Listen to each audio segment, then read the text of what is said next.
부질없고 쓸모없는 것들은 담아두지 말고 바람 부는 언덕배기에 올라 날려보내라. 소중하게 여기는 것이라면 지극히 살피고 몸을 가까이 기울이면 된다. 어려울 일이 없다. 나는 내가 남보란 듯이 잘 살기를 바라지 않는다. 억척떨며 살기를 바라지 않는다. 괴롭지 않게 마음 가는 대로 순순하고 수월하게 살기를 바란다. 홍곤하고 희미하구나. 자주 눈비가 다녀갔지만 맑게 갯날 사이사이 살구꽃이 피고 수수가 여물고 단풍물이 들어서 좋았다. 그런대로 괜찮았다. 그러니 내 삶을 가여워하지도 애달파하지도 마라. 부질없이 길게 말했다. 살아서 한 번도 해본 적 없는 말을 여기에 남긴다. 나는 너를 사랑으로 낳아서 사랑으로 키웠다.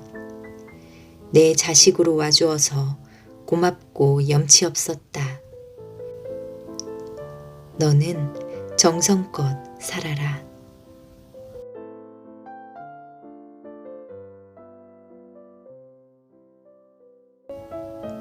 오늘도 사색의 정원을 방문해 주셔서 감사합니다.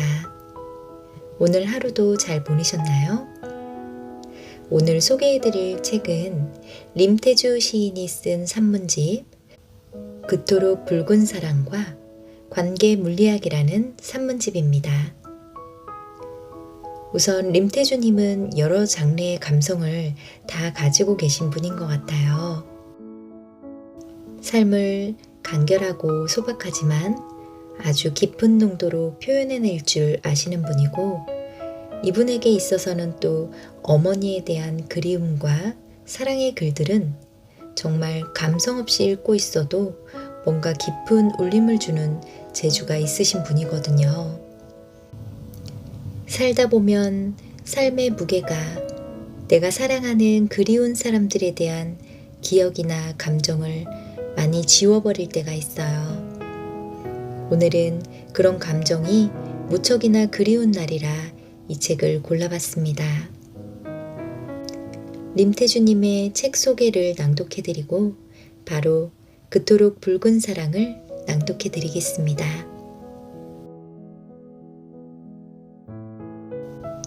오늘도 사색의 정원에서 마음의 울림을 받으셨다면 구독과 좋아요 부탁드려요.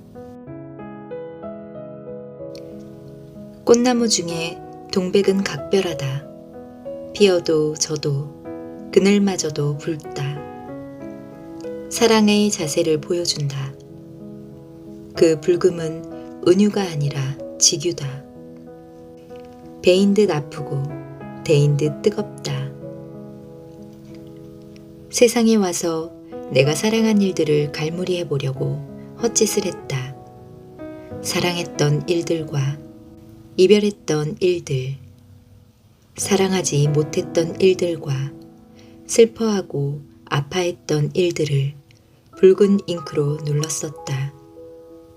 돌이켜보니 내가 가장 아름다웠던 시절에 그대가 있었다. 그대가 나의 화양연화를 이룩했다.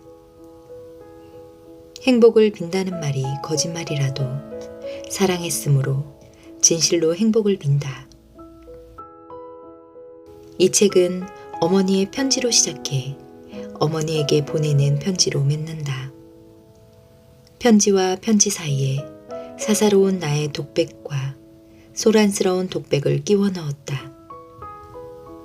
언제나 그렇듯 내 글은 잡석 같아 척박하고 족보 없어 자유롭다. 처음부터 기대하지 않았으면 그런대로 참아낼 만할 것이다. 나는 나의 지난 날들의 붉음보다 앞으로 살아갈 날들이 더 깊게 붉음에 물들 것이라고 여기고 있다. 어머니의 편지. 아들아, 보아라. 나는 원체 배우지 못했다. 홈이 잡는 것보다 글 쓰는 것이 천만 배 고되다. 그리 알고 서툴게 썼더라도 너는 새겨서 읽으면 된다. 내 유품을 뒤적여 내가 이 편지를 수습할 때면 나는 이미 다른 세상에 가 있을 것이다. 서러워할 일도 가슴 칠 일도 아니다. 가을이 지나고 겨울이 왔을 뿐이다. 살아도 산 것이 아니고 죽어도 죽은 것이 아닌 것도 있다. 살려서 간직하는 건 산 사람의 몫이다. 그러니 무엇을 슬퍼한단 말이냐. 나는 옛날 사람이라서 주어진 대로 살았다. 마음대로라는 게 애당초 없는 줄 알고 살았다.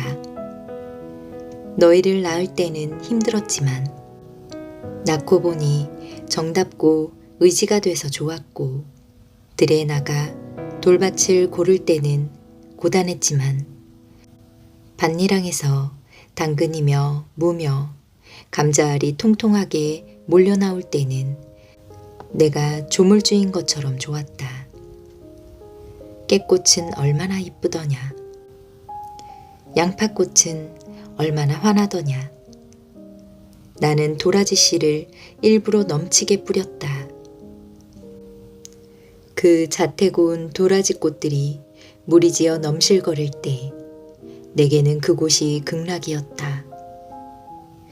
나는 뿌리고 기르고 거두었으니 이것으로 족하다. 나는 뜻이 없다. 그런 걸 내세울 도량이 있을 리 없다. 나는 밥 지어 먹이는 것으로 내 소임을 다했다. 봄이 오면 여린 쑥을 뜯어다 된장국을 끓였고 여름에는 강에 나가 제첩 한 소쿠리 얻어다 맑은 국을 끓였다. 가을에는 미꾸라지를 무쇠솥에 삶아 추어탕을 끓였고 겨울에는 가을 물을 썰어 칼칼한 동태탕을 끓여냈다. 이것이 내 삶의 전부다. 너는 책줄이라도 읽었으니 나를 이해할 것이다. 너 어렸을 적 나에게 맺힌 듯이 물었었다. 이장집 잔치마당에서 일 돕던 다른 여편네들은 지 새끼들 불러 전나불행이며 유밀과 부스러기를 주섬주섬 챙겨 먹일 때 엄마는 왜 못 본 척 나를 외면했느냐고 내게 따져 물었다.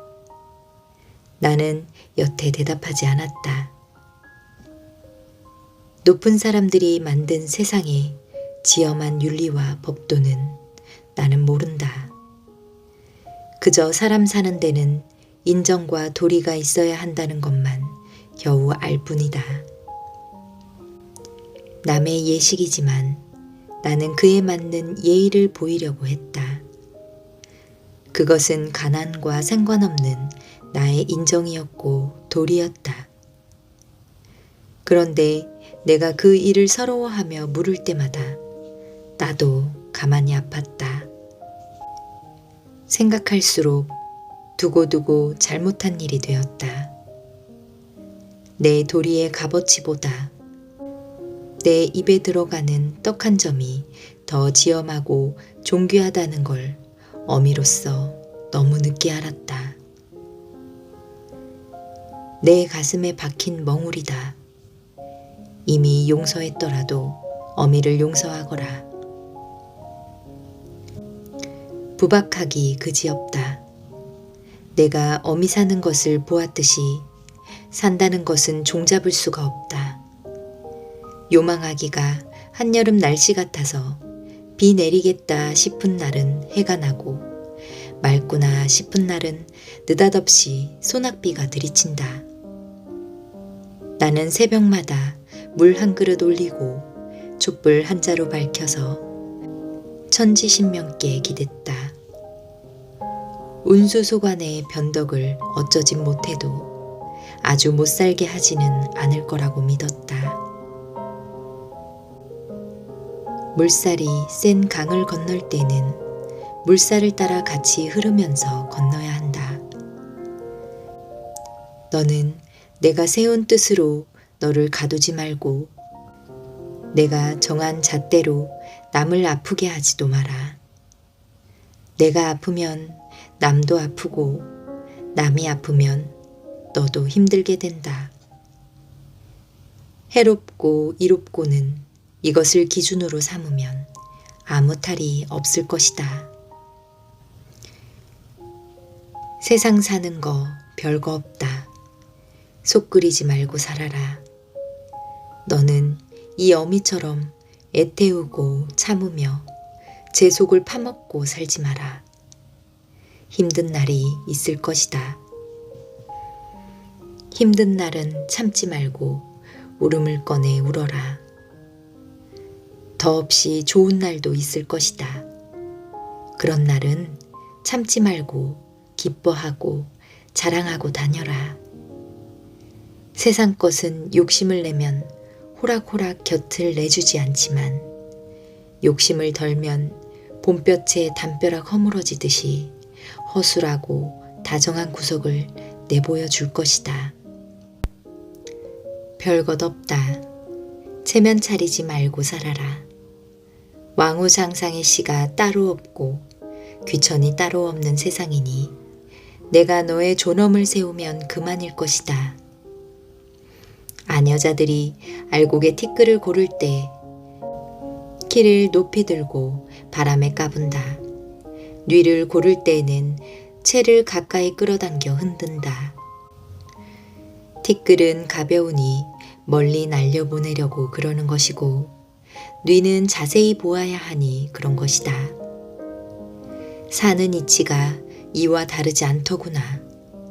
부질없고 쓸모없는 것들은 담아두지 말고 바람 부는 언덕배기에 올라 날려보내라. 소중하게 여기는 것이라면 지극히 살피고 몸을 가까이 기울이면 된다. 어려울 일이 없다. 나는 내가 남보란 듯이 잘 살기를 바라지 않는다. 억척떨며 살기를 바라지 않는다. 괴롭지 않게 마음 가는 대로 순순하고 수월하게 살기를 바란다.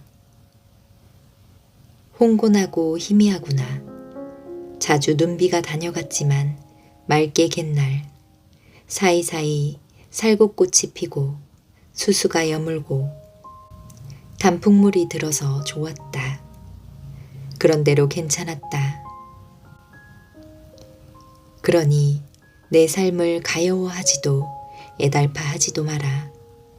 부질없이 길게 말했다. 살아서 한 번도 해본 적 없는 말을 여기에 남긴다. 나는 너를 사랑으로 낳아서 사랑으로 키웠다. 내 자식으로 와주어서 고맙고 염치 없었다. 너는 정성껏 살아라.